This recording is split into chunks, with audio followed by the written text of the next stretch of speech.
राजकुमार अपने अनोखे अंदाज और दबंग स्वभाव के लिए जाने जाते थे। तंबाकू का पाइप और जेब में रुमाल रखना उनकी खासियत थी। उनके तीखे तेवर और कड़वी बातों से बड़े बड़े सितारे भी दूर रहते थे।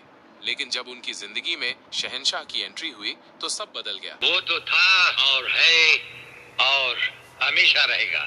हम तुम्हें मारेंगे और जरूर मारेंगे। राजकुमार, जो खुद को किसी राजकुमार से कम नहीं समझते थे, अचानक अलग रास्ता अपनाने लगे। शायद पहली बार उनके घमंड को टक्कर देने वाला कोई मिला था। ना तलवार की धार से, ना गोलियों की बौछार से। हम बात कर रहे हैं एक ऐसे फिल्म स्टार की जिन्होंने अमिताभ बच्चन से बहुत पहले ही एंग्री यंग मैन की छवि बना ली थी। वो अभिनेता थे राजकुमार। चौधरी साहब, ये जोर दिखाकर आप हुकूमत के इरादे नहीं बदल सकते। राजकुमार अपनी दमदार डायलॉग डिलीवरी, तेज तर्रार अंदाज और विद्रोही किरदारों के लिए जाने जाते थे। उनकी संवाद अदायगी में एक अलग तरह का रौब था जो उन्हें सबसे अलग करता था। अपना तो उसूल है, पहले मुलाकात फिर 1950 और 60 के दशक में आई उनकी फिल्मों में वो गुस्सैल, अन्याय के खिलाफ लड़ने वाले नायक के रूप में नजर आए। हालांकि उनके करियर की राह में उनके अकड़ू, घमंडी और लापरवाह स्वभाव और इंडस्ट्री के लोगों से टकराव ने बाधाएं खड़ी कर दी। अगर ऐसा न हुआ होता तो शायद 1973 में जंजीर के साथ एंग्री यंग मैन के रूप में छा जाने वाले अमिताभ बच्चन को वो स्टारडम कहीं नहीं मिलता।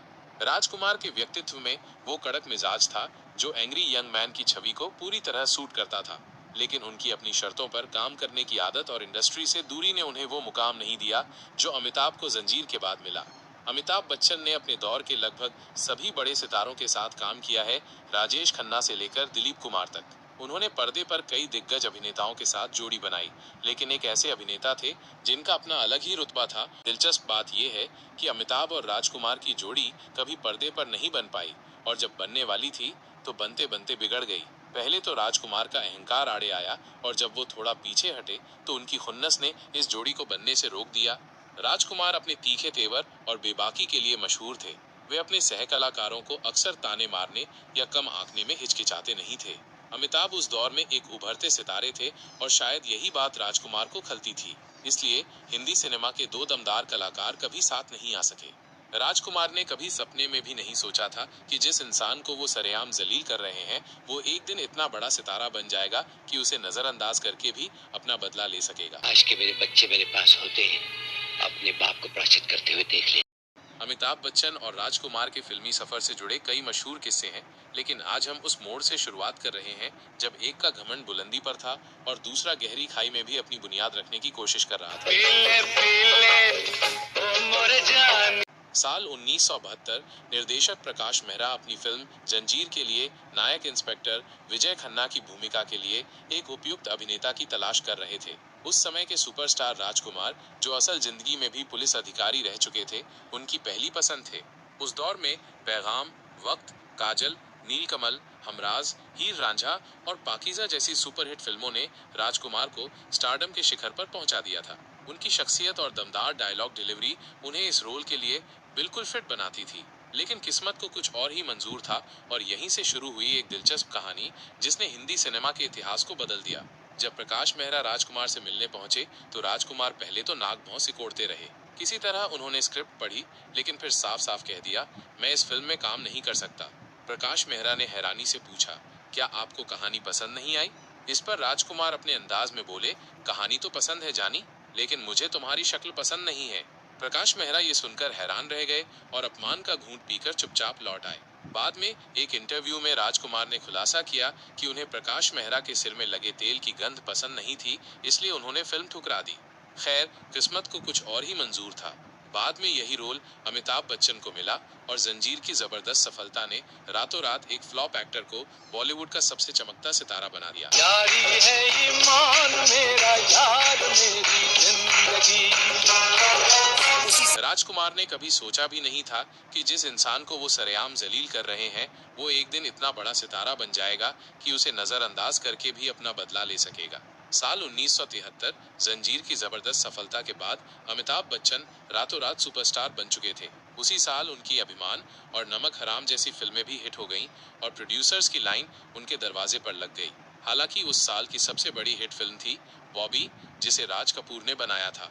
इस फिल्म की सफलता के जश्न में उन्होंने एक भव्य पार्टी दी जिसमें बॉलीवुड की तमाम हस्तियां शामिल हुईं, जिनमें राजकुमार और अमिताभ बच्चन भी मौजूद थे।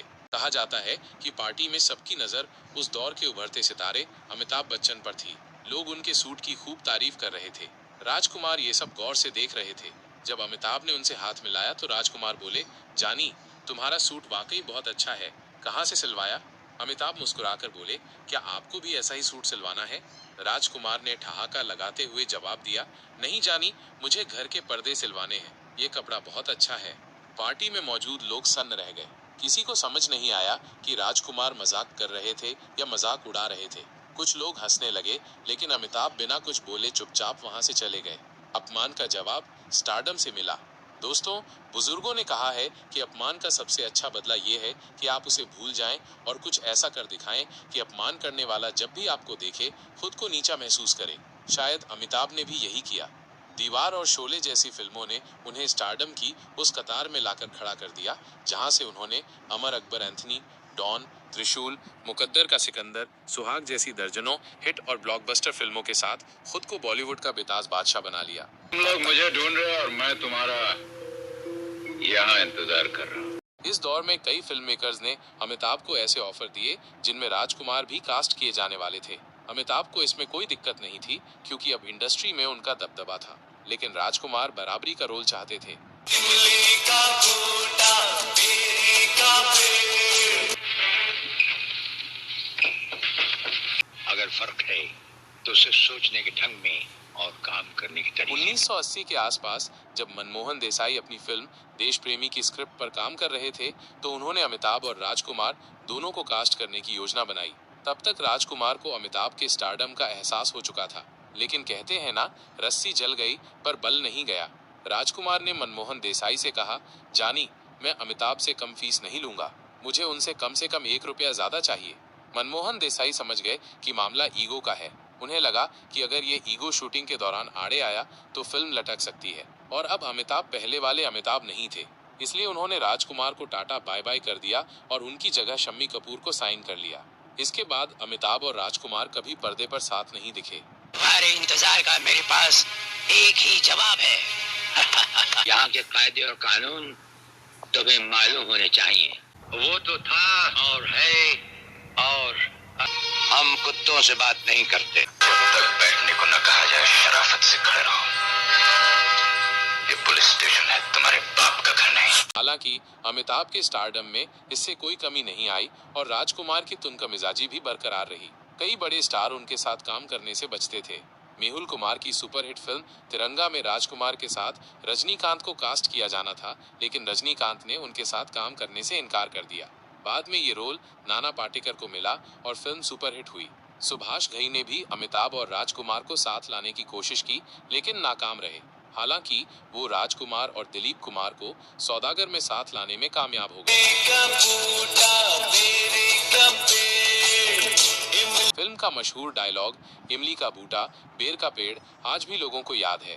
बाद में अमिताभ ने एक इंटरव्यू में कहा था, मुझे किसी भी एक्टर के साथ कोई दुराग्रह नहीं है, अगर कहानी अच्छी हो तो मैं किसी के भी साथ काम करने के लिए तैयार हूँ। अमिताभ ने उसके बाद भी अनगिनत नए पुराने सितारों के साथ काम किया और आज भी वो सिल्वर स्क्रीन पर सक्रिय हैं। बहरहाल, उम्मीद है आपको ये कहानी पसंद आई होगी। अगर अच्छी लगी हो तो इसे लाइक, शेयर और सब्सक्राइब जरूर करें और कमेंट बॉक्स में अपनी राय देना ना भूलें। नमस्ते। चीफ मिनिस्टर का कमरा नहीं है, ये कलेक्टर का ऑफिस है। आप बाहर जाइए और अपने नाम और काम की चिट्ठी